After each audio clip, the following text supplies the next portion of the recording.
Welcome to the ConTejas Code podcast, where we dive deep into code, learn practical skills, celebrate the beauty of engineering, and eliminate imposter syndrome. Welcome to the ConTejas Code podcast, where we apply engineering principles to solve everyday problems and understand the world at a deeper level. Today, we're going to be talking about authentication, that is passwords and stuff, and passkeys. And it's an action-packed episode full of information about proving identity and then what you do with that identity. After this, you'll be able to understand authentication in depth, even if you're not a developer, just to understand how does login work? Why do I have to set security questions, phishing, VPNs, all of that? And you will just be able to navigate your life actually with a lot more ease, just with the knowledge that you'll gain. Before we begin, this is separate to my day job and made possible through sponsors. So let's take a moment to acknowledge them and then we'll get into it. The ConTejas Code podcast is sponsored by CodeCrafters. CodeCrafters is a great way, first of all, to learn how to program, but second of all, to learn how to use like developer tools. Because what they do is they have you choose a programming language like Python or something, and then they introduce you to some developer tools that almost every developer knows, things like Git. And then they have you build that tool with the language you've chosen, you see, and so you get 2 for 1. They have a generous free tier. If you want to start paying, you can get a massive discount if you go to tej.as/codecrafters. All this is in the show notes as well. Now that that's out of the way, let's get cracking. We have a lot to talk about. Let's just run through the stakes of authentication and like why authentication is important. So let's walk through like the ideal scenario.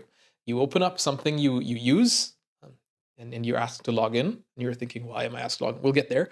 But you type a password, and immediately you type your password, you submit the form, and the site says, welcome back. And that's it. And then you can just do your thing. Now that feels trivial. That feels like, of course, why is this? Well, what are you talking about? Yes, it is trivial as user experience, but under the hood, there's a massive amount of engineering and cryptography just to decide you are you, just to give a system confidence that you are who you say you are. And a lot of the principles here come from everyday life. Like, I mean, before the internet, speak-easies were a thing in the United States where alcohol was banned. And if you wanted to get into like an underground secret establishment that sold alcohol, someone would like open the door kind of partially and through a slot and would ask you, hey, what's the password? And then you'd say swordfish or whatever the password is, and then you'd get in, right? And so authentication goes beyond computers, and a lot of digital authentication is just inspired by speak-easies, among other things. And so here's the thesis for today's episode. Authentication, that is proving your identity, is the backbone of trust on the internet, but also in life. Look, you walk around with national ID. You have a passport if you travel internationally. And all of this is nothing more than just authentication documents. It's proof that you are who you say you are. This is also why when you cross a border internationally, like you have to like scan your fingerprints, right? Because those biometrics are your identity. We'll actually talk today about the different vectors that prove identity, including biometrics and so on. So authentication is the backbone of trust, not just on the internet, but everywhere.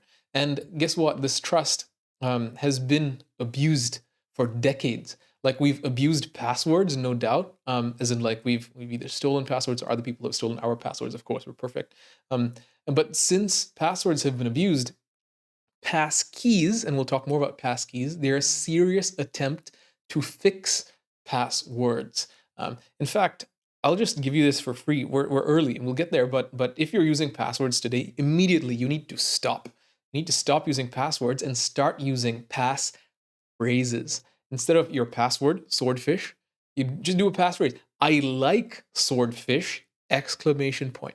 You've already won. You've gotten this is so much harder to get into. But if you have a passphrase with numbers, I like 18 swordfishes, exclamation point. Oh, that's such a level up, Anyway, so we'll get into that, but passwords have been abused. Passkeys are supposed to be a solution to that instead of just like another login button, okay?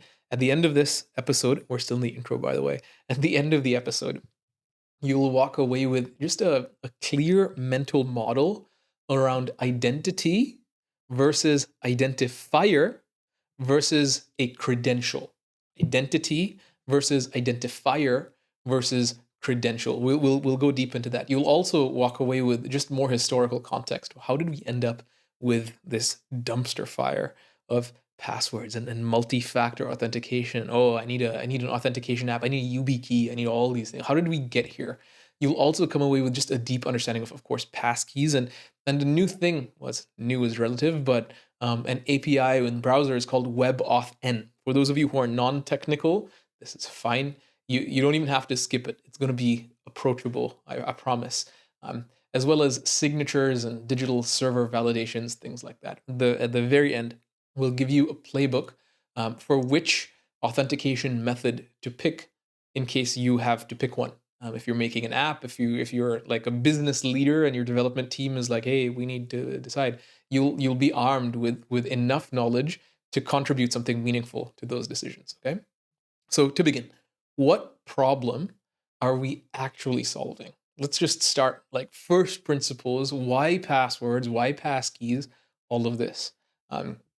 Let's explore sort of slowly from first principles. The core problem, in one sentence, is that on the internet, anyone can claim to be anyone.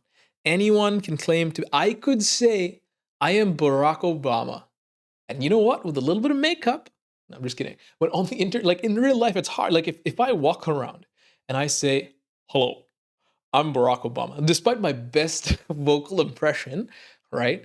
You'll never believe me. I just maybe Barack Obama's too close. Let's say I'm Trump. You'll never believe. Let's say I'm Lex Friedman, right? All I would have to do is like remove emotion. No, I'm joking. No,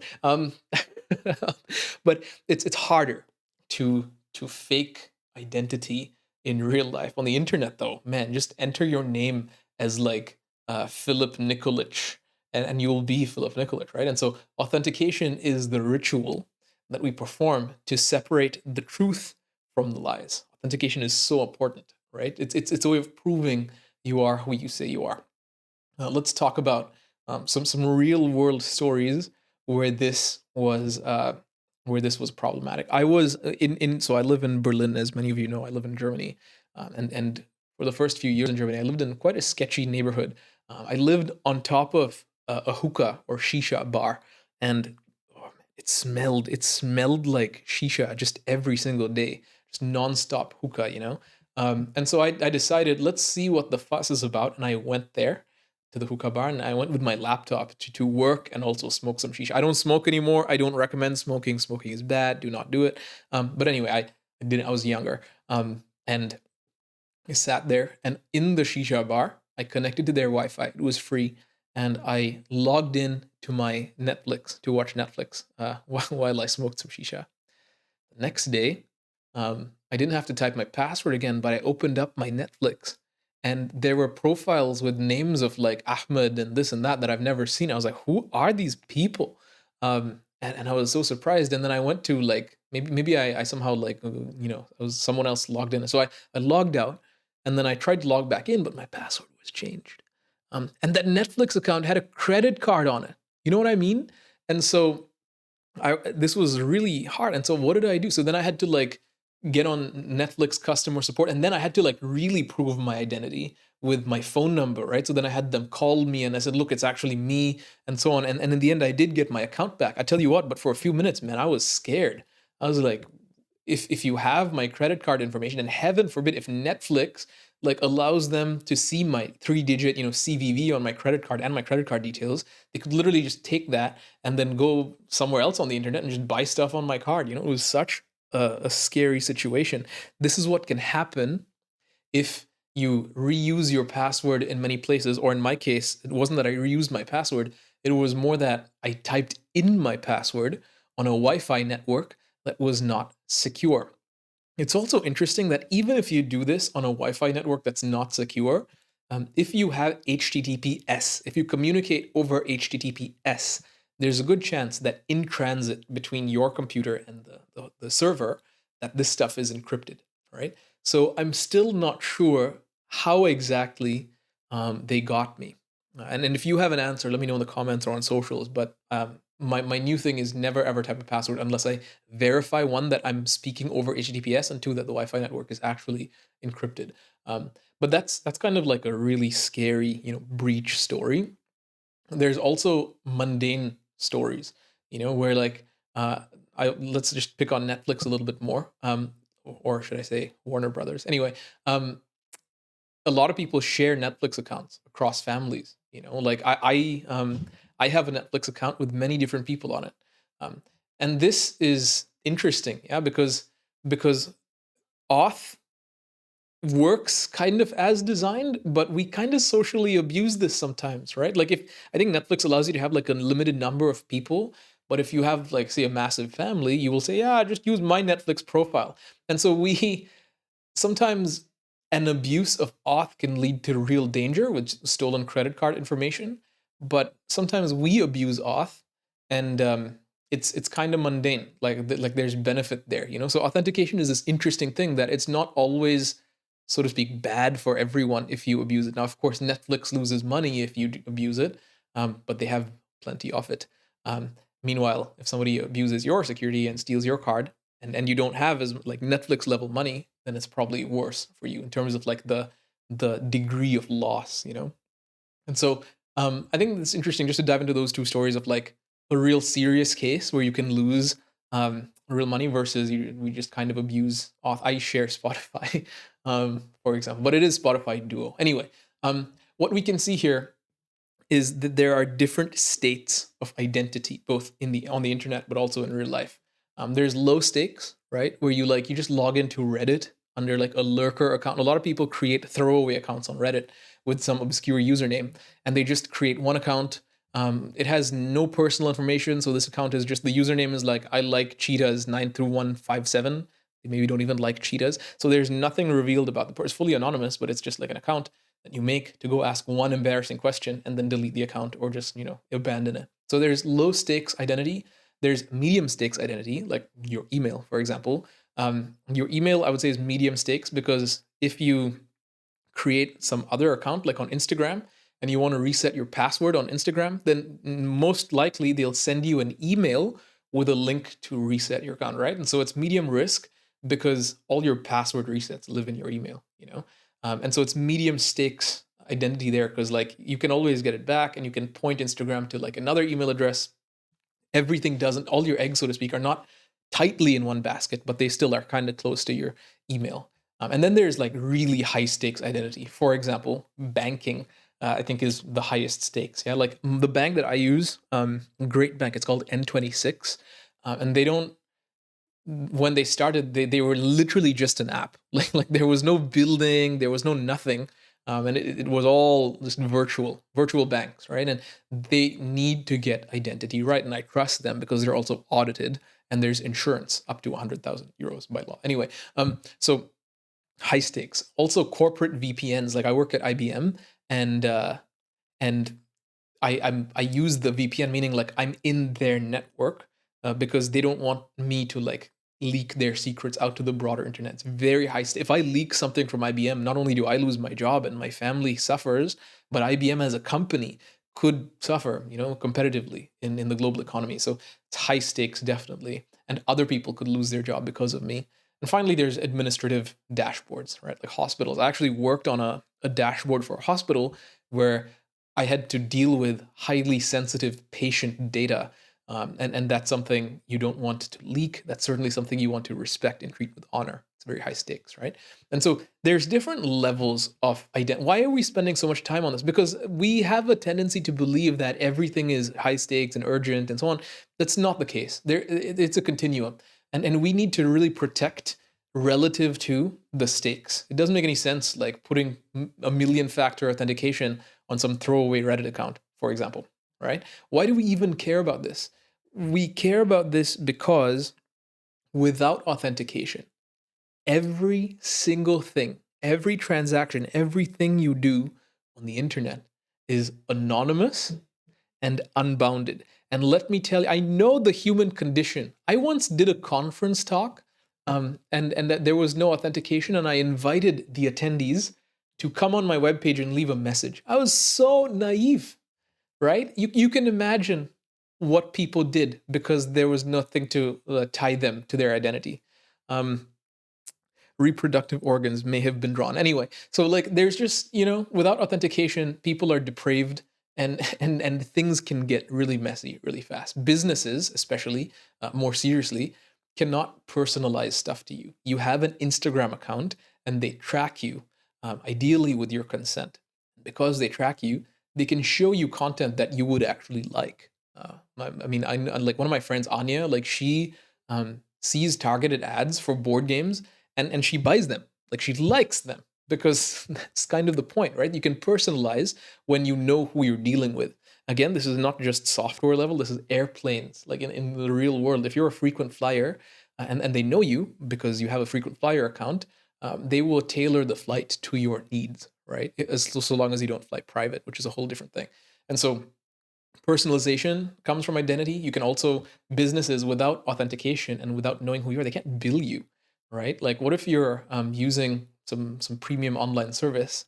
Who do they bill if they don't have identity, right? That's really important. And finally, if you do something illegal, there's no way to enforce the law, right? And so identity is so important. And this is also outside of tech. I don't know how it is where you live, but in Germany, there's something called a Steuernummer or tax number, tax ID, where this is how the government knows who you are, how much you owe them, and of course you declared, like they don't spy on you.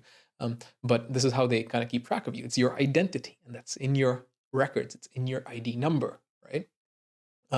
So let's do something based on all of this and knowing all the risks. Let's talk about some threat models, like what happens when identity goes wrong. And all of this, of course, is in service of understanding the need for passwords, passkeys, and biometrics. Okay, so what threat models kind of exist in the world today? Well, there's opportunistic hackers. Like I can say this. I don't think I'll get in trouble if I do.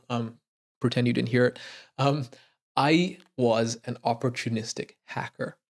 What are opportunistic hackers? Opportunistic hackers are things like bots or people who, I'm not gonna like target you or anything, but like if there's an insecure network and if I see a credential, I'll be like, oh, I wonder what, and you know what? I bet an opportunistic hacker got me in the shisha bar. To be fair, well played. I would have probably done the same back then. I don't do that anymore. But it's just like if someone's password falls in your lap, right? You're either curious or you're a liar. No, I'm joking. Or you're a good person who says, "Hey, maybe change your password." Unfortunately I was the curious person. Anyway, so there's opportunistic hacking, but there's also targeted hacking, right? Like when people are like, oh, I need to get you specifically. And then usually phishing is the thing for this, where you get a phishing email, looks like Microsoft, you got something from like accounts at Microsoft.com, but it's micro s0ft.com, like I get a lot of things at IBM, but it's like 1BM. People be crafty with targeted attacks, and we should know this. And then the third kind of threat model here. So there's opportunistic, there's targeted, and there's internal abuse. Like somebody's already in the system misusing their. So I think the common case of this is where somebody steals your phone and then uses your WhatsApp to abuse the trust that you have with somebody and say, hey, can you send me Amazon gift cards like from my phone, right? So there's internal abuse as well. So let's wrap this section. We've talked about a lot of things, but let's summarize all of this by saying authentication isn't about annoying the user. I know a lot of us, we see passwords, we see passkeys, we see a lot of things, and we're like, oh my gosh, this is so annoying. I have to wait, they're forcing me to have 8 characters? Wait, they're forcing me to have a symbol and a number? Wait, they change my password every 4 weeks? Like, yes, they do that because it's necessary. Look, it's not about annoying you, but relative to the stakes, it's about defending the boundary between my stuff and everyone else's stuff. And that boundary, if we don't have that boundary on the internet or even in real life, it's the Wild West. So authentic, I get it. I get it can be inconvenient, but it's so essential. But with that, let's talk now about. I think we've talked enough about why this is important. Let's talk about identity, identifiers, and credentials. Identity, identifiers, and credentials. Okay. What we're going to do is I'm intentionally going to repeat these words many times, because what I want us to do is build sort of a mental vocabulary that we'll reuse both in this discussion, but also as we reason about this in real life. And the reason for this is I happen to know security professionals who they like it when you speak to them using their words, but it's actually like in context and it makes sense. The security professionals that I know don't like it when you use their words, but they're in a different context and they don't really mean anything. You're just trying to sound cool with buzzwords. So what we're going to do is we're going to build this vocabulary so we can have high quality discussions about security and identity, both with regards to tech and without. Okay, so let's dive in. Identity, identifiers, and credentials. Let's start by talking about identity. Um, Identity is kind of basic. It's the real world entity. It's like it represents who you are. My identity is Tejas Kumar. I am a human who exists. And there's things about me, but we're not talking about that. We're just talking about who am I. And so I am Tejas. That's your identity. Whatever your name is, leave a comment with your name. That's who you are. Identity is easy to steal on the internet, a little bit harder to steal in the real world. We talk about this. So identity is that, it's who you are. Identifier is a label that points to that identity in a system. Something like your email, your username, your phone number, your ID. So in the real world, I have a passport number. I have an ID number. That's my identifier that points to my identity. My tax number in Germany is my identifier that points to me as a person, my identity. On the internet, typically it's your email address that is your identifier in most systems. But some systems actually do compound identifiers. They have some internal ID and they couple this with your username and your email as well. So identity is who you are, and an identifier is some type of label, maybe a photo that that points to you. And then finally, credentials. What is a credential? A credential, this is where it gets a little bit maybe harder to reason about. A credential is a piece of evidence that is used to prove that you are the identity behind an identifier. You realize this is a mouthful. Let's say it again. A credential is a piece of evidence that can prove that you are the identity behind an identifier. It proves that you are the person that this number points to, right? So we have an identity that's a person. We have an identifier that's some number that points to you, and the credential is proof that this number is yours. It's just proof that your phone number is yours. It's proof that your email address is actually yours. And why do we need credentials? We need credentials because without them, there's no association between my email address and me. Like there's no proof that I own the email. There's no proof that I own the domain, etc. So what are some examples of credentials? Passwords, right? This is the most classic like login authentication mechanism in the whole world, is what is your email address and what is your password. And so the email address is the identifier, the password is the credential. And so you couple them together and you have the identity, you know? So if you say this email address is credentialed with this password, therefore the identity is confirmed. There's other examples of it, like a private key. So in your iPhone, if you have one, or if you have any device with like biometric recognition, finger ID or face ID, whatever, on the device, there's a private key that belongs to the device. And when you set up your identity on the device, then that private key is the credential that says, okay, you are now the person whose face is in Face ID. It ties them together. Another example of a credential is a one-time code, an OTP, one-time PIN, using like authenticator apps.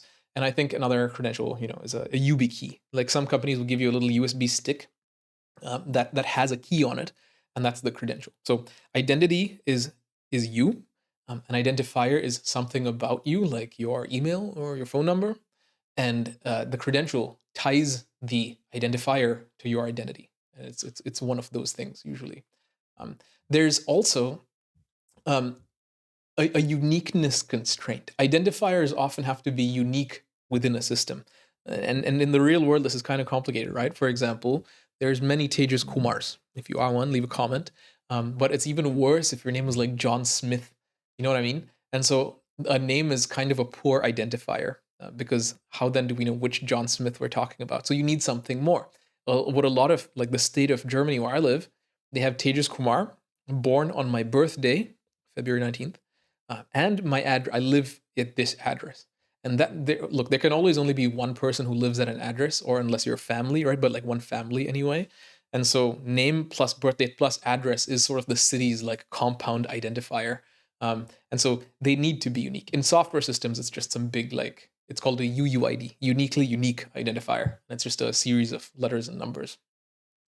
When your ID or your identifier is not unique, you can have tons of problems. I actually ran into this problem last week. So I'm, at the time of recording, in the process of becoming a German citizen. And the German computer system, pray for them.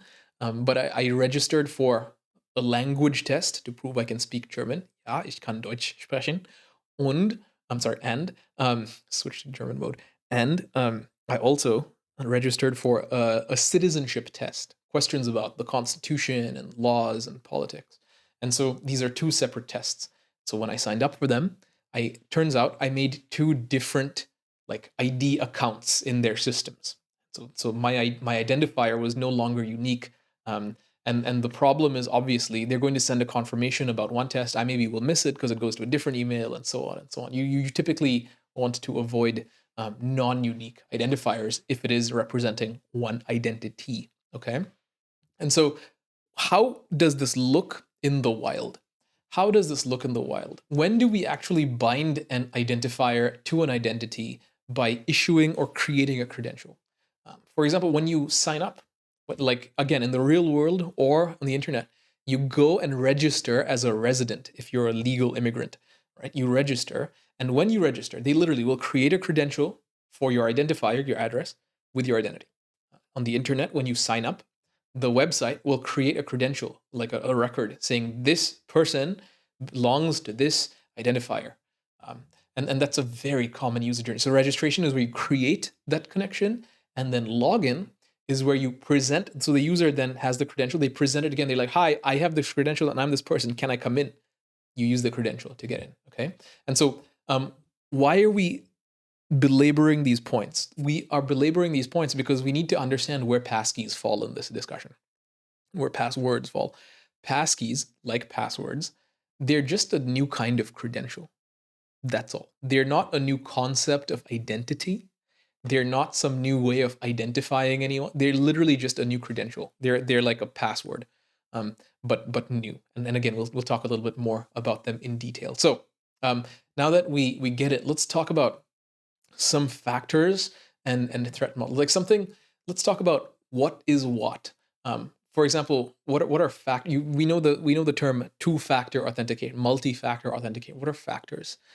Factors are, I think we can use English to best like classify them. Okay, factors are something you know. For example, you know your password ideally. You know your social security number. You know your mother's maiden name, right? A factor is something you know. And the something you know, the knowledge-based factor is usually vulnerable to guessing. Like I could probably guess someone's mother's maiden name. Or is prone to brute force, meaning if I guess every name in the world, at some point it'll be someone's mother's maiden name. Or social engineering, right? I could like go ask someone's mother, like, hey, just I'm curious. So like, what's your maiden name? You know what I mean? So something you know, this factor, the knowledge-based factor, something like a password or a PIN or security answers, is vulnerable to phishing, where I can like fake a form and get their answer. I can guess it. I can brute force it, meaning try everything. Or I can socially engineer. I can just ask the right person with the right bribe or the right amount of alcohol or the right drugs if I'm that evil. Okay, I do not recommend any of that. So knowledge-based factor is one type. There's possession-based factors. There's not something you know, like we just discussed, but something you have. For example, you have your phone on you. You can receive SMSs. You have an authenticator app. You have a hardware key, like one of these USB sticks, right? So there's a factor for something you know that we discussed, and now something you have, like your phone. These sort of possession-based factors are vulnerable to theft. Like somebody can literally just steal your phone. Or somebody can swap your SIM card when you're not looking. They can literally just grab it, and then they get your phone number, and then they can receive SMSs. And also you could just like, if you're on Android especially, you could just install some malware that like spies on your SMSs, so it's also vulnerable. So something you know is vulnerable those ways, something you have is vulnerable these ways, and finally something you are. So something you know, something you have, and something you are. Something you are is like very, very closely tied to your identity, like your biometrics, your fingerprint, your face, your voice, your retina, your iris. These things are you. Like you are literally your eye plus a bunch of stuff, right? Um, these are vulnerable to spoofing. I can steal your fingerprint. I can fake. I could like copy your voice, for example. Um, but most of these are very, very hard to steal. And even like at an operating system level, like if they store your face for Face ID, they can store it in a very secure hardware encrypted enclave that not even the software has access to unencrypted, right? And so ideally we trust and audit those, but those are the three: something you know, something you have, and something you are. Each of those are a factor. And so when we think of two-factor authentication or multi-factor authentication, that's what we mean. You typically don't just go on something somebody knows to allow them in if the stakes are high, but instead you combine it with one of the others. So it's not just knowledge based, like do I know the password, but it's okay, you know the password, but also do you have your phone, right? But also do you have your USB key, your UB key? Um, or okay, cool, you know your password, but do you have the fingerprint, right? You always combine two or more factors, and this compounds the security challenge. And so knowledge is not enough. Sometimes you need knowledge and possession. Even with all of this, multi-factor authentication still fails. Um, for example, if you can be tricked with a phishing page asking for an OTP, and somebody then brute forces, OTPs are usually like just a couple of digits, 100 digits, 6 digits, right? Somebody can just brute force the OTP, especially if they last long. Like if somebody expects a pin that doesn't rotate every like 10 seconds, they could pretty much easily brute force this. And then the two factors kind of come. It's harder, no doubt. But if you're high enough stakes, believe me, there's people trying to do that. And so you've got to get really creative in how you combine multi-factor authentication to, again, just solve the problem of proving you are who you say you are, a superstar. No joking. So that's that's factors, and that's multi-factor authentication. Let's do some really basic threat. Again, we do threat modeling here because we need to understand how the enemy works and how to mitigate risk. So um, there's random internet bots versus motivated hackers versus someone with physical access to your device, right? And so we have to always operate as, okay, we're doing security, but like for whom and against what? That's the question we should always be asking. Okay, who is this for? Is this for some like Reddit throwaway account? Well, then, single factor, knowledge based, whatever, who cares? Or if it's for, some nuclear codes or something like this, you want to take it more seriously. So security for whom and against what? Are we against people? Are people going to be motivated to hack this person, or is it just kind of chill, right?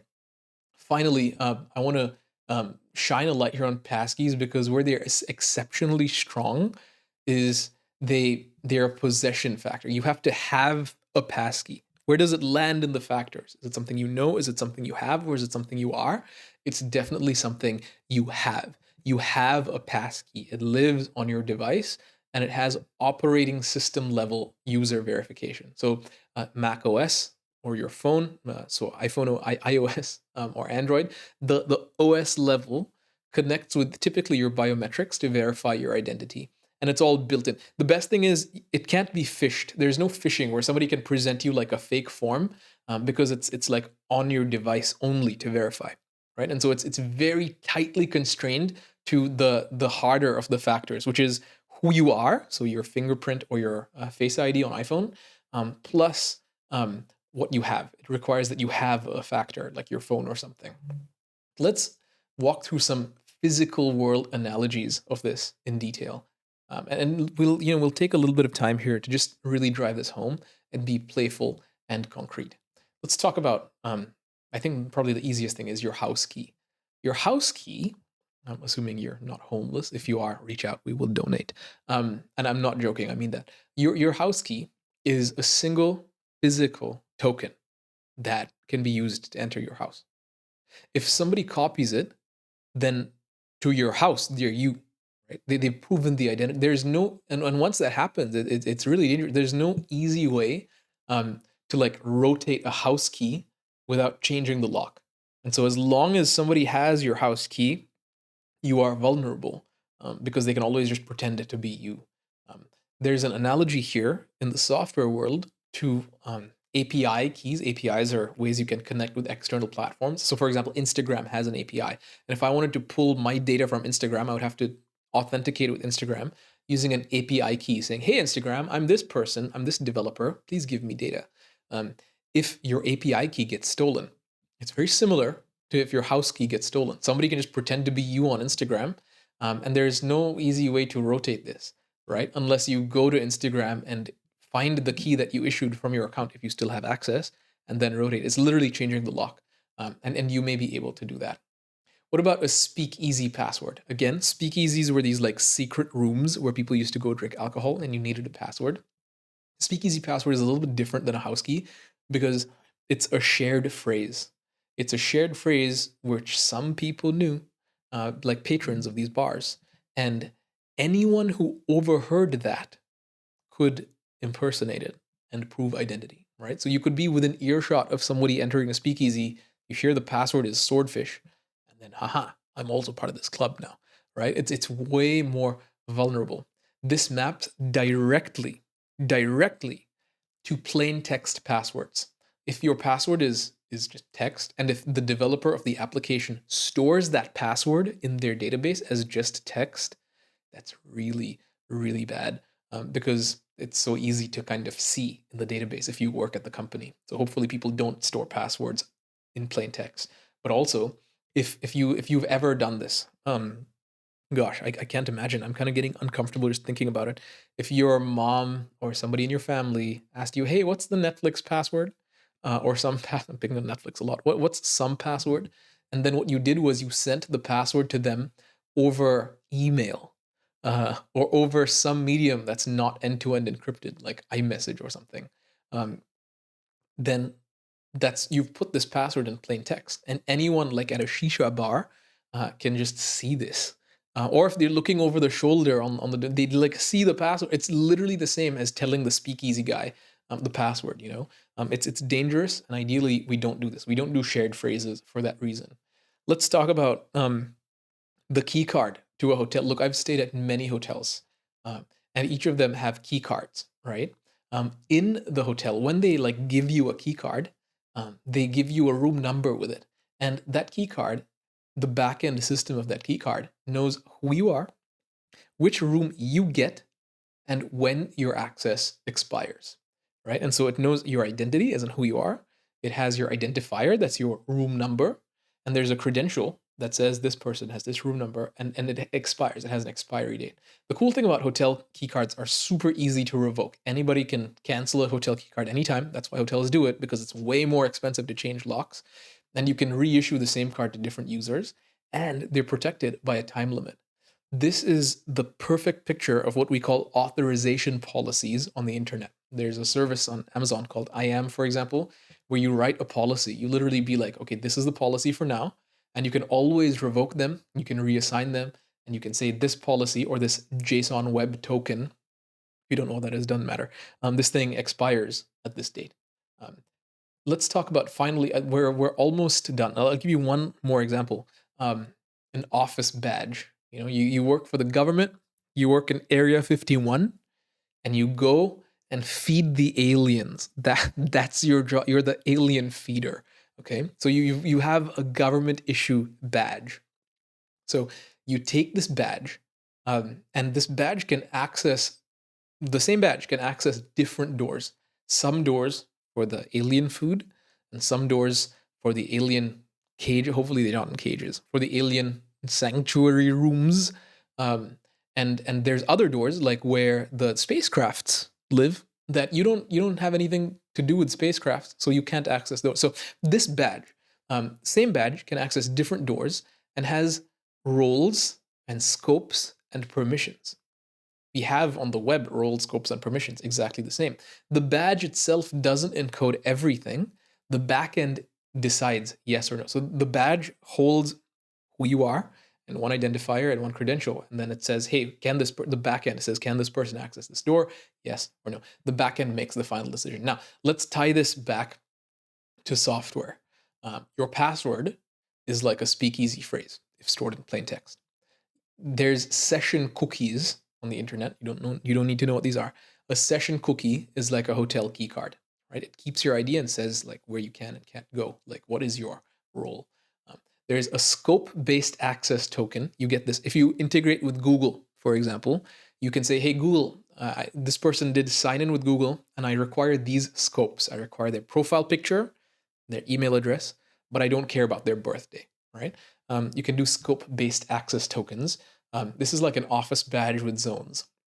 Finally, there's some analogs to the hardware key or the passkey, which is just the physical key, that can only be used in specific buildings, not in a false copy of your house key.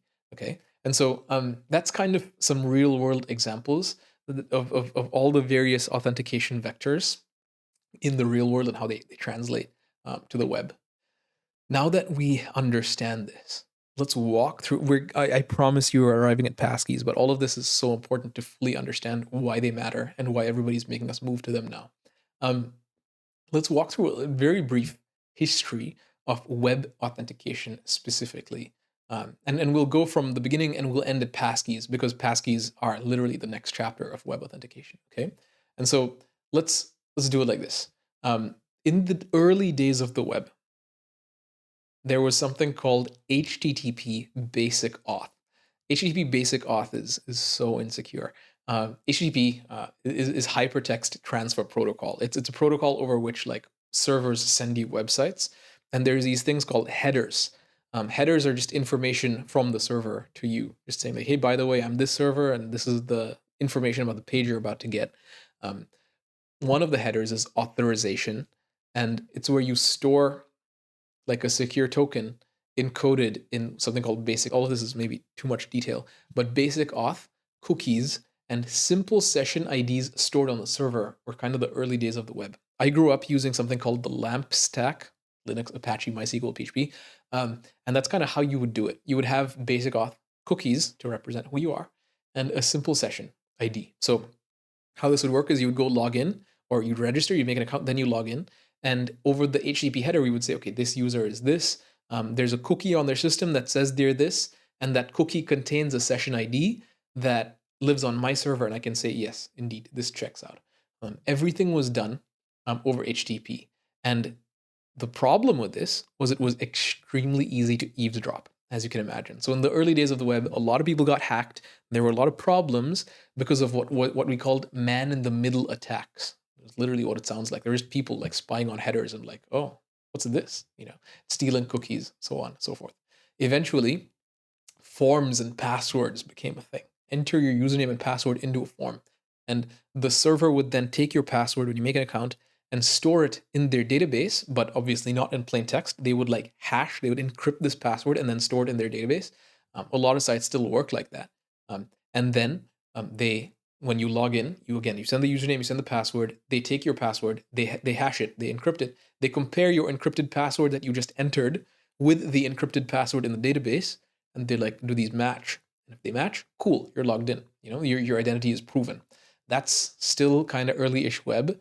Once that happened, we were like, nice, this is better than man-in-the-middle attacks. This is working. After this, we got sessions and cookies. So you log in once, and the server creates a new record in their database of a session. This is your session. And each session, authenticated session where you've logged in, gets an ID and a cookie. And this cookie is essentially your hotel key. This cookie is stored on your computer. Session ID is stored on the server if it's still valid. And every time the cookie says, hey, hi, I belong to that session ID, then the server verifies it and says, cool, your hotel key is valid. Go ahead and do it. Eventually, the internet got very big, and there's multiple apps, and there's multiple domains, and there's users reusing passwords everywhere. I'm guilty of this. I use the same password in many different things. And so this was a problem.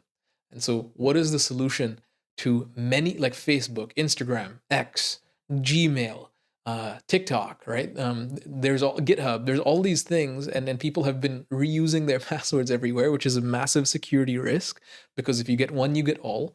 And so we needed a new thing to help this. That's where we got strategies called single sign-on. First in enterprise and now kind of everywhere. Single sign-on is exactly what it sounds like. You have an account somewhere, like Google, like Gmail, and you use, or like Okta, I think is the more appropriate example. Okta is a single sign-on provider. You sign on to Okta, and then your Okta account signs into everything else via SAML, right? And that's kind of a big solution. Because look, if I use the same password I use in my personal life on my IBM life, there's going to be risks. And so in the enterprise, they started enforcing SAML, or single sign-on, which is great. We still use this today at IBM. An evolution that is in the enterprise, though, and in the personal sort of side of the world, the consumer side, obviously you can't have enterprise grade single sign-on enforced on people because it's also inconvenient and expensive to implement. And so social login became the next thing. Just so you don't create another password, when you go to things now, you'll see login with Google, login with Facebook, login with GitHub, login with Apple, login with Instagram. Social login is a better way because you create less passwords. And also the UX is better. You just click login with Google, you click I agree, done, right? Better UX, fewer passwords, and sometimes better security. However, the big problem now is centralization. Like if you lose your Google login and you've logged into like hundreds of other things with Google, well, you see where this is going. The other downside is you're dependent on a third party's uptime. If Google goes down, how can you log in? You know what I mean? Also, if Google decides, hey, listen, we're going to just take even more data from everyone and charge you $1 million a month to get it back, right? They can do that because you signed the terms and conditions, you agreed to them. And so if they do that and you log into everything with Google and you want to close your account, well, right? And so it's complicated. And so that kind of leads to the mess we're in today. On any given day, you might use an email link. You might use an SMS, excuse me, you may use an SMS code. You may use an OTP with an authenticator app. You may use security keys. You may answer like, what is your first pet's name?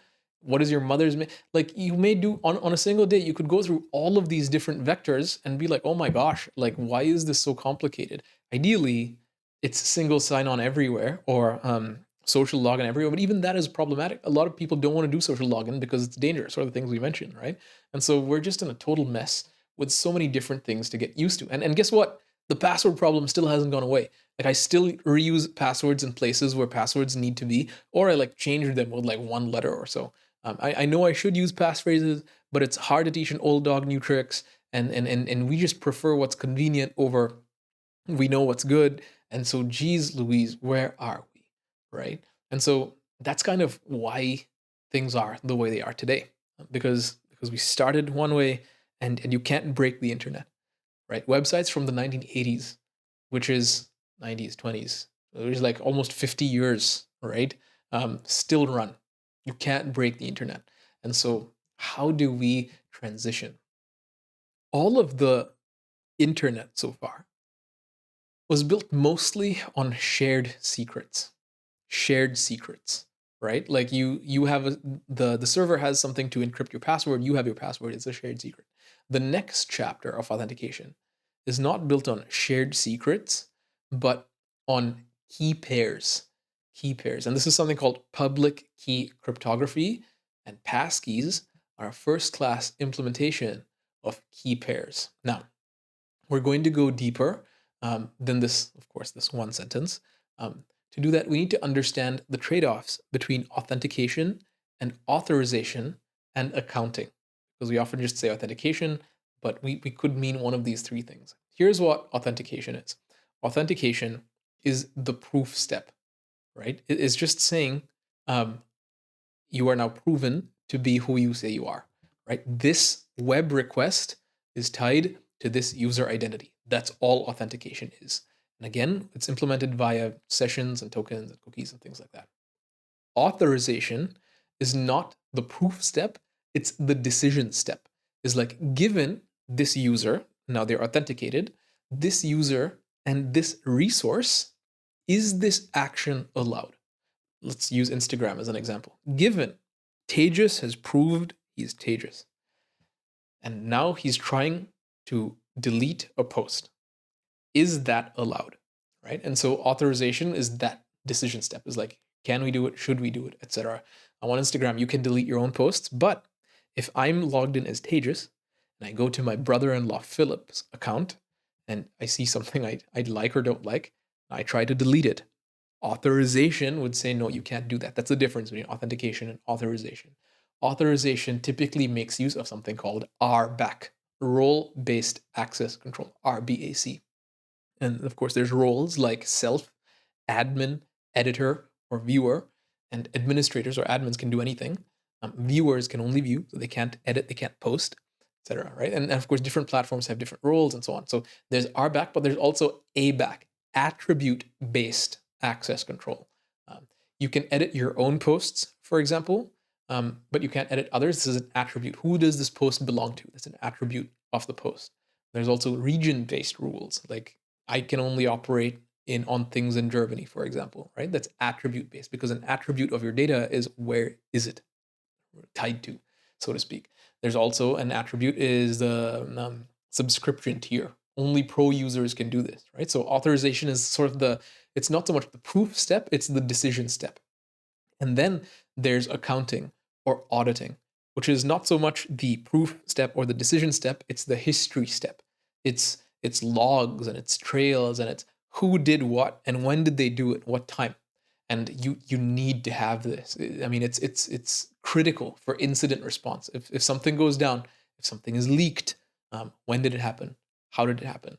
And if your company or organization, even like your church or something, wants to be compliant to standards like GDPR or SOC 2, etc., then you'll have to create these audit trails, so to speak, because that's extremely important to be compliant. So it's important to not mix these up, because mixing them up can be, and this is why we're talking about this, mixing them up can be quite dangerous.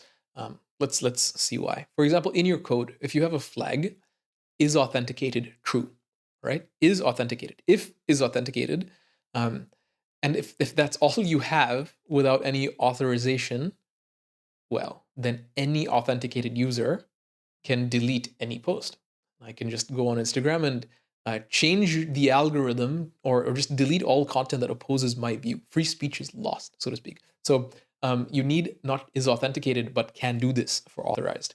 There's also a class of bugs called IDOR bugs, where the attacker just changes IDs in the URL and sees the other user's data. This was notorious on the early internet, where you go to a website, instagram.com/user ID equals 5, which happens to be mine. And so I can do all my stuff. If I change user ID equals 6 in the address bar, then I'm suddenly user 6 and I can do their stuff. That's crazy. The internet was so bad earlier. But of course, nowadays, you don't want to mix up authentication, authorization, and audit trails. What does this have to do with passkeys? Well, passkeys only affect authentication. They literally are only concerned with proof. They will prove you are you, and about authorization and all these audit trails, it doesn't matter. Like passkeys have nothing to do with that. You still need awesome authorization design, and passkeys can't fix bad business logic, unfortunately. We really need to milk passwords, because it's so important. Because like we live in a day where passwords work differently than they were supposed to. Okay, how passwords were supposed to work is the user picks a secret, which is their password, and you store an encrypted hash of that. Um, and then on login, you hash what they've told you with the same hash, and then you compare them. You're like, does this match what they initially signed up with? That's how it's supposed to be. How passwords actually work in reality is users reuse the same or similar passwords across dozens of sites, mainly sites that historically also just store weak hashes, or even plain text. And so the problem, I mean, it's kind of obvious. If you reuse the same password everywhere, and especially on old websites, and that is vulnerable, that's stolen, well, then you have a problem. Um, we need to also talk about what a salt is. You ever wonder about this? It's literally something you sprinkle on a password to prevent what are called rainbow table attacks. Just we're not going to go down this rabbit hole because we're already kind of in a rabbit hole. But salt enables just a little bit more encryption, and you want to slow hash a password using bcrypt, scrypt, argent2, etc. because it's just way more secure. The entropy is higher as opposed to fast hashing things like MD5 and SHA. Um, and so let's talk about attack techniques. We've already talked about brute force. We've talked about credential stuffing, which is just reusing leaks from site A on site B, which, by the way, if you're using Chrome or some browser and it tells you like, hey, your password has recently appeared in leaks, you should take that seriously. Be very quick to change it. And of course, we talked about phishing. The problem is organizationally, passwords really, for example, if you click on forgot password, um, the company needs to pay an email delivery system, something like SendGrid or something, just to send you those recovery emails. There's also support costs, like Netflix support with me in the Shisha bar, right? They had to have someone on payroll to come unstuck me because my account was hijacked. So it's a bit costly, but there's also like UX, user experience, that suffers a little bit because I hate these arbitrary password rules, for example, where the password must contain punctuation and a haiku. Write a poem, and that's a valid password. And some websites do this so badly where, okay, full disclosure, what I do is, if I can, I write my password once when I'm signing up, and then I copy and paste it in the verified password, but they block paste. The UX really sucks, man, with passwords. um, and then later, and they have this at IBM, and this is why I'm so happy we're moving to Passkeys, because currently what they do is they force you to change your password every couple of weeks, which I can understand. But Passkeys just makes this all go away, and we're getting there, I promise. So here's the punchline: passwords kind of worked when the web was small, where software was centralized and the threat models were weaker. But everything got more complex. The internet grew in scale, for example. Compute got cheaper. Websites got more complex. There's like web apps now. And people's ingenuity to steal and motivation has also climbed that complexity curve. And so, with passwords kind of at the front and center of authentication, just broken. It's just broken. And so, this is why passkeys are not just the shiny new thing being forced on you, but a response to real structural problems. To real structural problems. Okay? Because look, passwords, as we've talked about, they just suck. They're not good. And so, kind of as a stopgap after passwords, we're like, you know what would make everything more secure? You know what would make everything? Multi-factor authentication. Right? We talked about the factors: something you know, something you have, something you are. And so multi-factor authentication will try to like reduce the blast radius. And this actually works. Like in my days as a hacker, I would hack into someone's account, and immediately I would see a screen, hey, we just pinged your phone, and I would like die inside. I was like, dang it, they're gonna know somebody tried to log. And so MFA has bit me in the best possible way because someone else was safe, multi-factor authentication. But yeah, it helps, but come on, like you can easily just deploy some spyware to an Android phone to spy on SMS. We've already talked about the threat modeling here, and we don't have to, right? So multi-factor has its weaknesses, and it's definitely a step up. But there was a recent hack, right? I think it was Uber or something, where social engineering got them, where they it's so cool. They would like listen or watch the mouth movements of someone as they received the second factor OTP, one time PIN. And so they typed the password into a phishing page, and then they watched the mouth movement as they kind of mouthed the numbers for the one time password. And that's how they got it. Social engineering, absolutely wild. So MFA, not only does it not work, but users like me as a user, I hate the friction. I really don't like the friction. And if I'm really frustrated, honestly, I'll do anything to make that go away, right? Like, did you log in here? I don't care. I don't care. Yes, right? Social engineering is pretty strong this way. And the more you nag your users, it's like the boy who cried wolf, the less seriously they'll take each prompt, right? And so we're getting to passkeys, but we need to understand the pain on the way. How does this connect to passkeys? Well, passkeys can be used as a primary authentication, not just multi-factor authentication bolted onto passwords, but they can be their own thing. And this is where it's exceptionally powerful. Indeed, at IBM, I use MFA exclusively. Sorry, not MFA. I use passkeys exclusively, and it's just so good. Also, passkeys are a factor that's much, much harder to phish, like by some fake form, and they're not annoying when you get the UX right. We'll talk about the user experience of passkeys, but so far, I'm pleased. I'm very, very pleased. How do they work, though? Passkeys work using something called, we've talked about this already, we've alluded to this, something called public key cryptography. Okay, and we need to slow down a bit and do some whiteboarding, because it's very important to understand public key cryptography, because this will then educate you on why passkeys are so powerful. So public key cryptography, there's two kinds. There's symmetric public key cryptography and asymmetric public key cryptography. In symmetric public key cryptography, the same secret can be used to lock and unlock a shared password.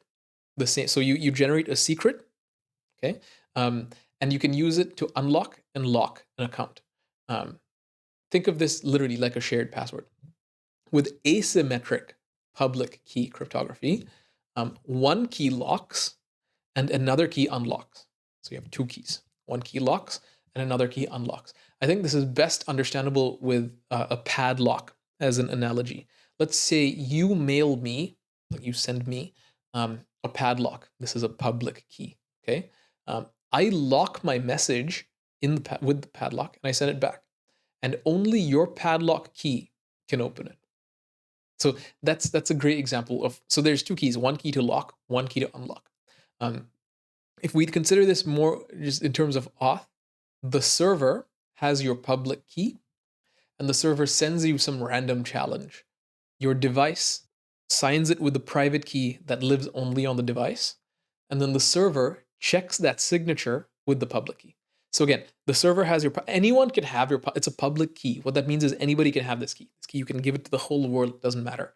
And the server sends you a challenge and your device signs the challenge with a private. The private key is private, meaning it only lives on your device. And so you sign something with your private key from your device, you send this to some server or some person, server then checks it with the public key, and the public key says, yes, this was signed with the right private key, let's unlock it. Does it make sense? And so the two key approach is really awesome because only one key can lock and only one key can unlock, but the key that can unlock is everywhere. And the key that can lock is specifically on your device, and they have to match. They're symmetric. So if the public key doesn't match the signature of the private key, then it's just not going to work at all, right? And so it's important to know the private key never ever leaves your device. It's private. Even if someone steals the database of some server, they only get your public key. And guess what? Everyone has your public key anyway, and the public key is only used to verify that the thing you sent was signed with the private key, So why does all of this matter for auth? This matters because there's no shared secret. In fact, the public key is not really considered a secret. It's a public key, and there is a secret. It's your private key, but that's on your phone. It's not shared. So there is no shared secret. Credentials, they become unforgeable signatures rather than, hey, what's the password? Just tell me the secret, right? Credentials they're unforgeable because only your phone can sign them. Only your phone or your whatever it is that you use. Only your device, only your I have this factor can sign those things. That's on you all the time. And so it's really awesome because the private key signs, the public key unlocks if it knows the private key because it comes from a key pair, okay? So a passkey, after all this, is just a user-friendly wrapper around a private key living in a secure enclave and a public key your server stores. That's really what a pass. So if you go on a website and it's like, hey, can you log in with a passkey? What's actually happening is it's using the on device. So the server, the thing where you're logging in, sends you a challenge. First of all, it sends you like, hey, prove you're you. And then when it says log in with a passkey, the secure enclave in your phone literally uses the private key to sign whatever the server sent you and then sends that back to the server saying, hey, this is my private key. You have my public key? Cool. I'm me. That's really all it is. It's, again, I need to say this as clearly as possible. When you make an account with a passkey, what happens is your phone generates a key pair. One is the private key stored on your phone. Another is a public key. When you sign up, when you register with a passkey, that public key goes to whoever it is you're signing up with, Instagram, Facebook, whatever. They keep your public key and your private key is on your phone. Then later, when you go to log in, they send you a challenge.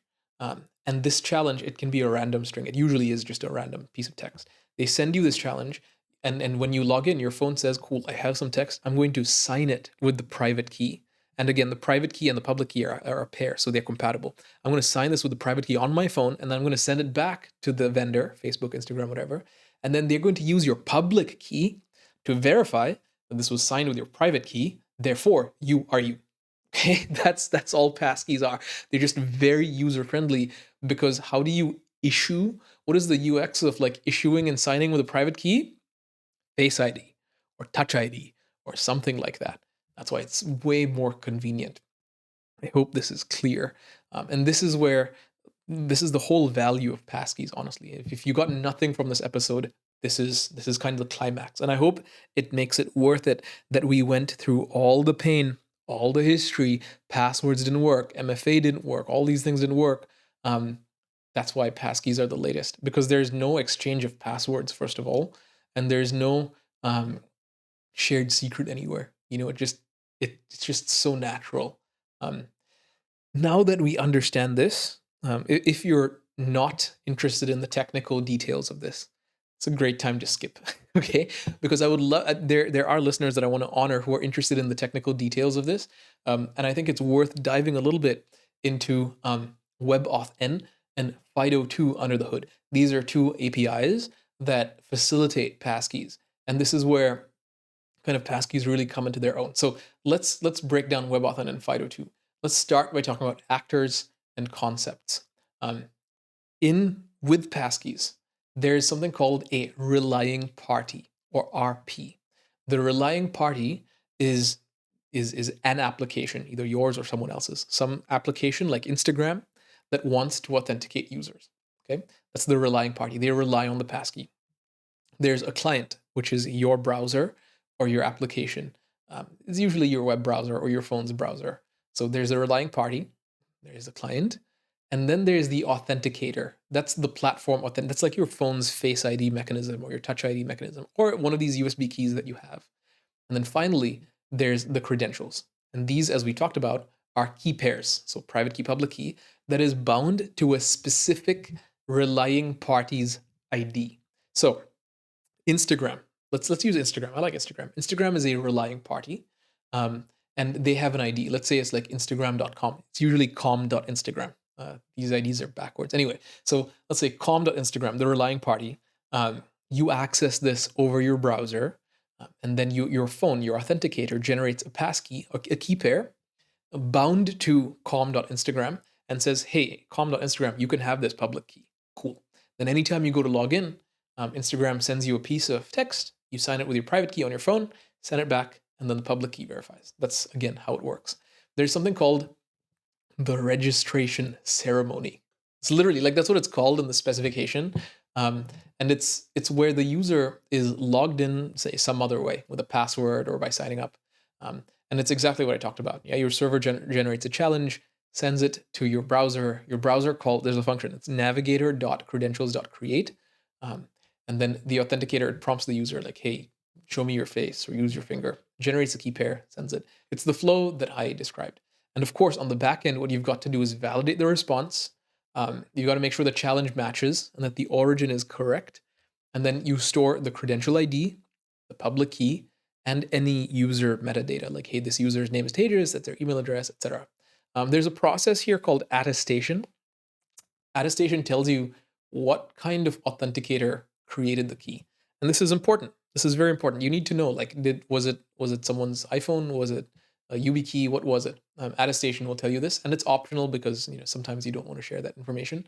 And some sites, they really care, like, who is signing these keys. I mean, think about it. If you're an enterprise like a bank and you only mandate that your employees have these like secure YubiKeys, you want to make sure that they only use the bank issued YubiKeys, right? So attestation will say, oh, somebody logged in with Face ID. That's not good enough. We need to use the company provided hardware, so to speak. So that is attestation, and that's the registration ceremony. And then there's the authentication ceremony, which is also what we talked about here. Yeah, the user hits login with passkey. The server looks up those credentials in the database, or does like a discoverable request. And then you send a challenge plus the allowed credentials list. Browser calls credentials.get. The authenticator asks the user, like, hey, can we use your passkey? Same thing. They sign it, they send it to the backend validates, etc. So there's two ceremonies. There's the registration ceremony, and there's the authentication ceremony. Finally, we need to talk about origin and relying party, RPID binding. How do you bind an origin to a relying party ID? Again, feel free to skip this, but we're here, and I feel like a lot of you are aficionados, so why not? WebAuthn binds credentials to a relying party ID, which is usually like a reverse domain, like com.instagram, and then the authenticator includes origin information in what it signs. So that's kind of the gist of it. So your phone will include the information from the origin in what it signs, right? And so let's walk through a scenario where somebody's trying to phish. Somebody's presenting you like a fake site and so on.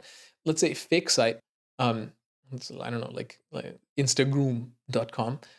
It can steal them because those credentials are bound to the relying party, Instagram.com, right? And so you can't phish passkeys. That's why they're so valuable. Even if you click the wrong link, right, the authenticator knows the origin, the web address. And so the Face ID will not even allow you to use the same passkey because they're bound to the origin. It is so cool. It is so cool. There's two different kinds of authenticators. This is a real nitpick, but we're here. There's platform-based authenticators. That's exactly as you'd imagine. Your phone, your laptop. On my IBM laptop, I use Touch ID, right? And on my phone, I use Face ID. So there's platform authenticators, but there's also roaming authenticators. These are not tied to any platform. They're like the USB keys you can have, and other sort of extra hardware devices and chips. So okay, that's how passkeys work. That's the ceremonies. That's the specification. That's the user experience flow. But now that we've talked about the experience and ecosystem, let's really drive this home. What exactly is a passkey? Like in detail. Let's define it like this. A passkey is a WebAuthn credential, which is a key pair plus metadata. Ideally, we know what key pairs are. So it's a credential plus sync and management provided by your platform. So iPhones, Android phones, laptops, tablets. A passkey is two things. It's a credential that follows the WebAuthn specification, and it's syncing and management of those credentials provided by your platform. Again, there's two kinds of passkeys. There's device-bound passkeys. These live only on your device, and they don't live anywhere else. And they offer the highest control, but the lowest convenience, right? Because what if you don't have your device? There's also synced passkeys. For example, your Face ID information usually is stored in iCloud Keychain or Google Password Manager if you're on Android. So there's exclusively device-bound, but there's also synced passkeys. So here's the user experience that users see.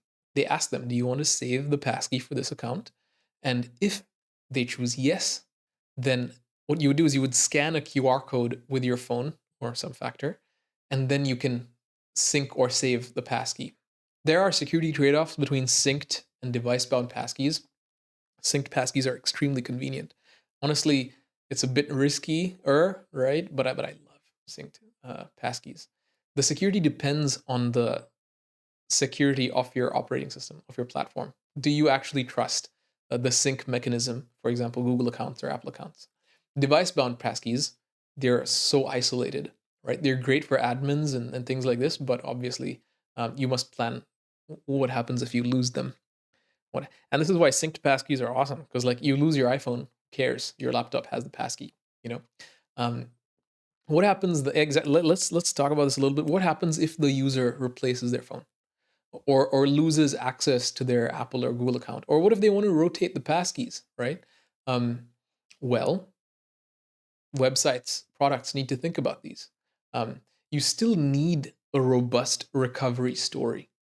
And this is why, for example, Google accounts, they still use passwords. So it's quite unfortunate. Passwords really suck, but a lot of people still use passwords because they haven't solved for the case where what if the phone doesn't support biometrics? Um, what if the platform doesn't? You expect all your users to go out and buy a YubiKey? No, and a lot of Google's customers live in countries where iPhones are too expensive, and come from backgrounds where iPhones are too expensive, and so we're going to use something that doesn't have biometrics, and therefore we can't have passkeys. You know, and also like it's really the worst possible UX if you expect your users to like buy some YubiKey to use your platform. And that's why, unfortunately, there's still passwords um, and backup emails and secondary authenticators, things like that. I wonder what some real life failure modes are and how to design for them. I think it's worth leaving a comment about that.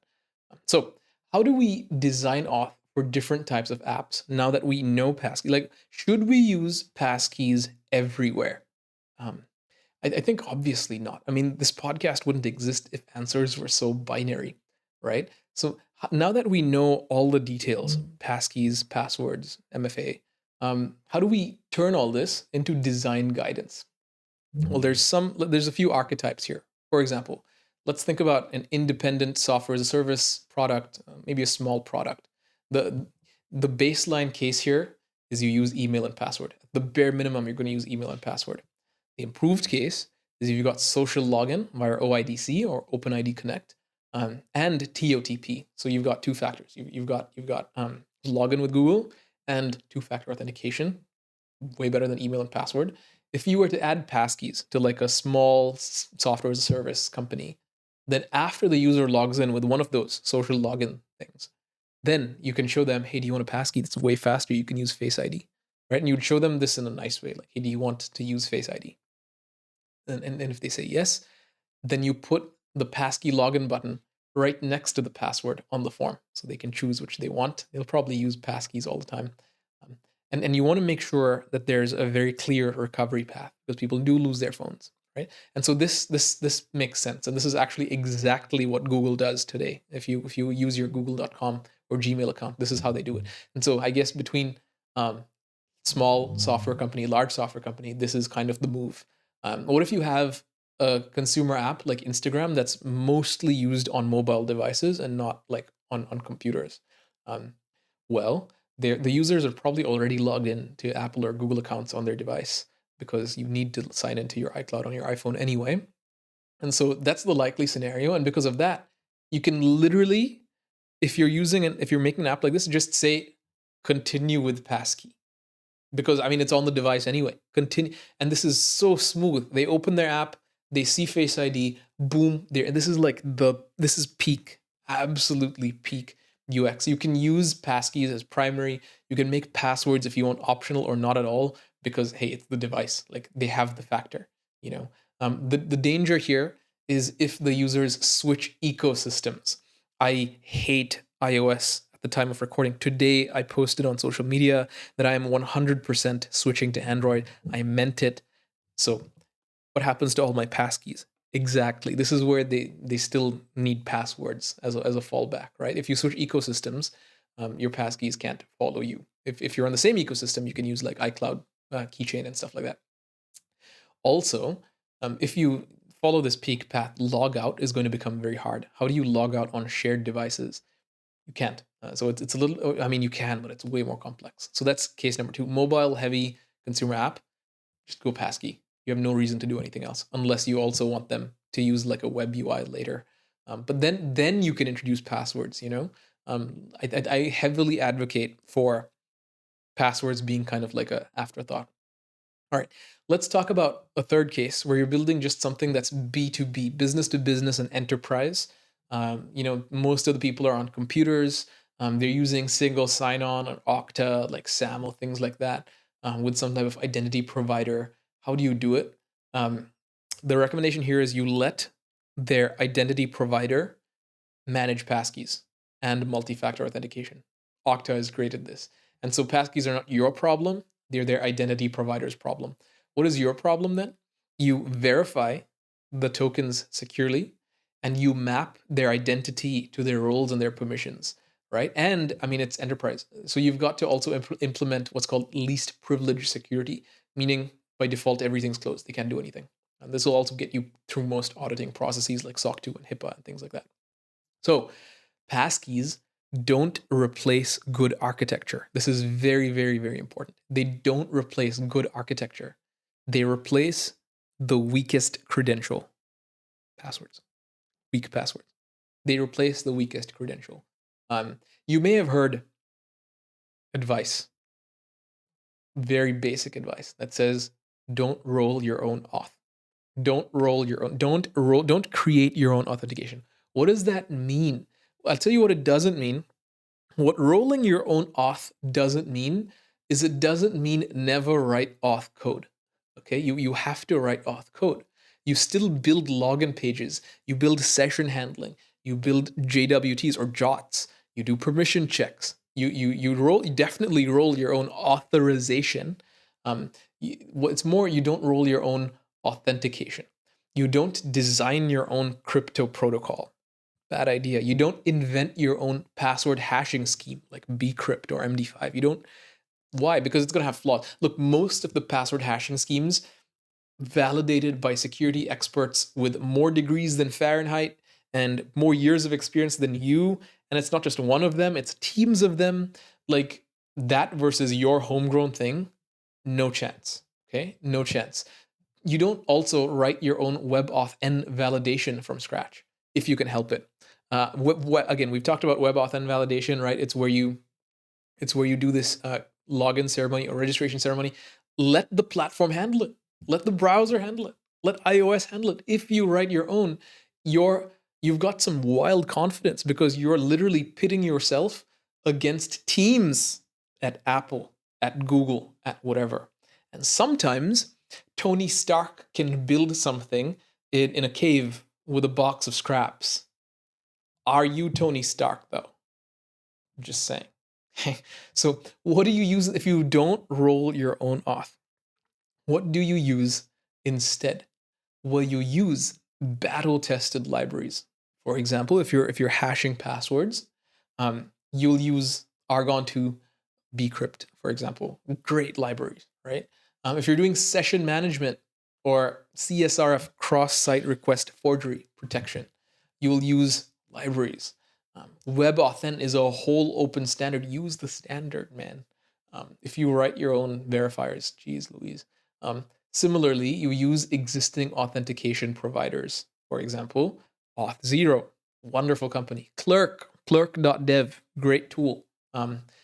Jeff Escalante was the director of engineering, was a guest on the podcast. Can recommend, right? You use them. They have their entire business is doing it well. Like they have a vested, their shareholders get value when they do it well versus you just like rolling your own thing, right? If you don't want to use paid ones, there's open source ones. Lunaria, I think, was one. Anyway, Arctic.js, that's the one. Use Arctic.js if you're in the JavaScript ecosystem. Great tool. NPM install Arctic.js. And they also have great tutorials and so on.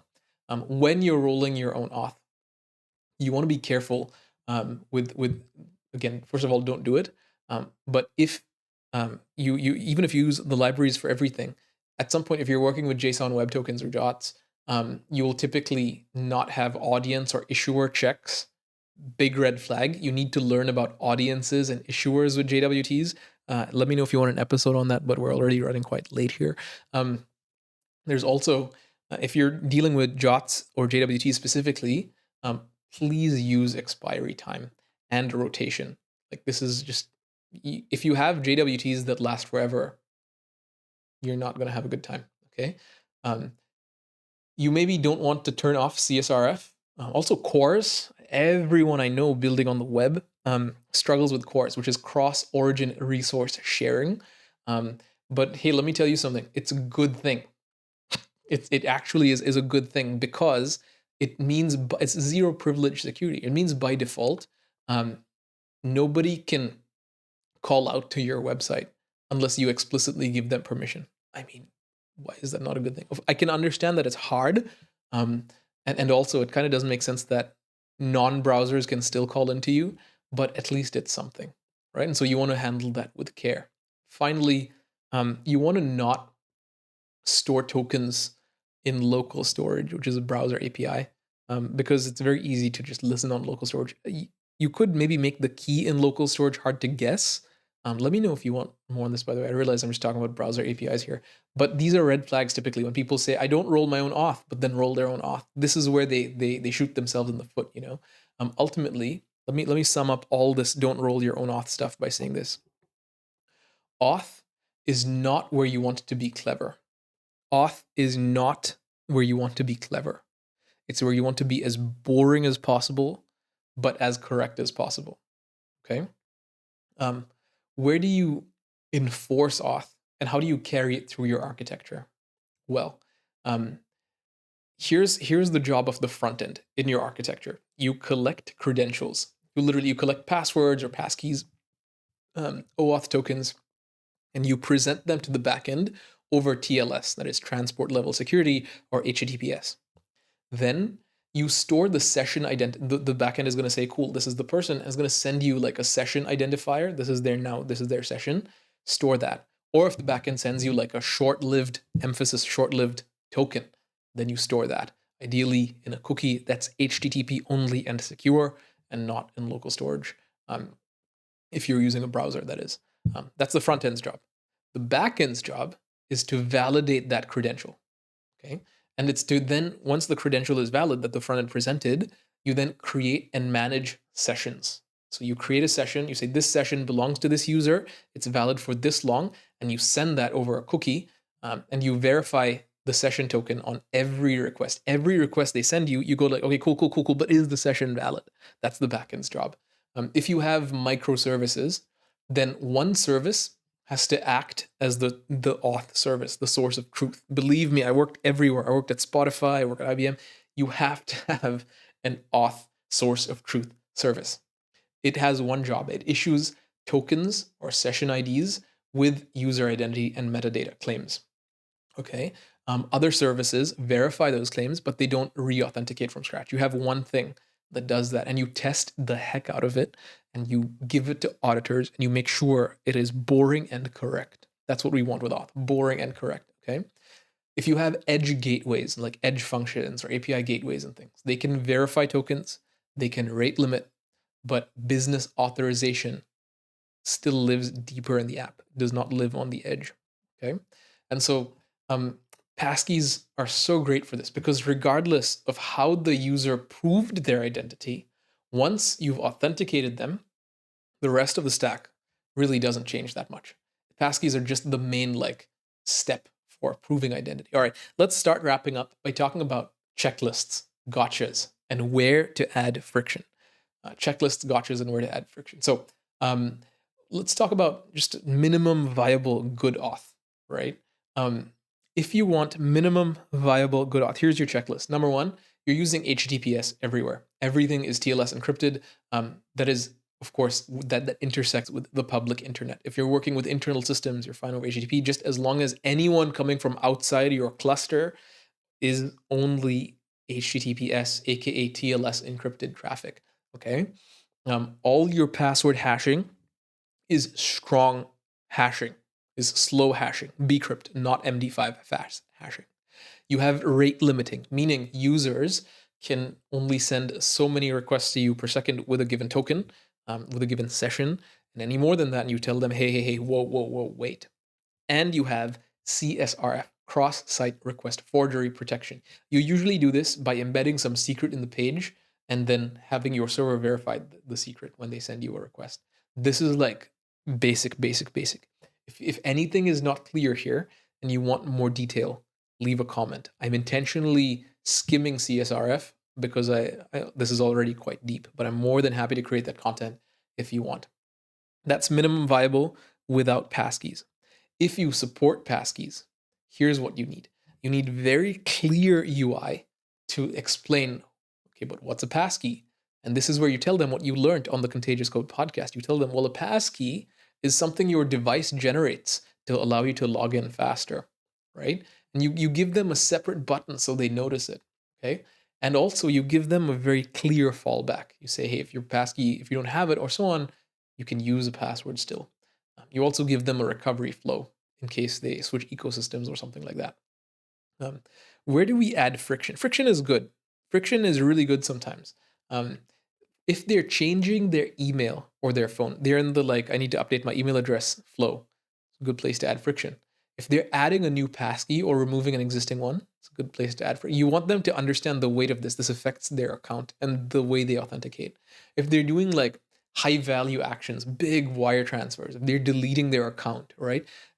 I've seen friction when I delete my account done out of profit retention as opposed to out of safety for me. And I can tell, right? And you want good friction in these cases. You want to, in terms of observability in your stack, every login transaction, every login attempt, you want to log it. If they fail to log in, log that. If they log in from a different geographic location or different IP address, log that.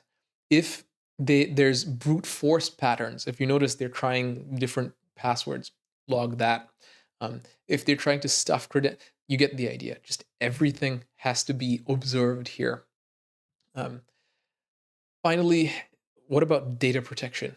If your database leaks, which happens, do not build on Firebase if you vibe code. That's the most likely way. Anyway, if your database leaks, what do attackers actually get?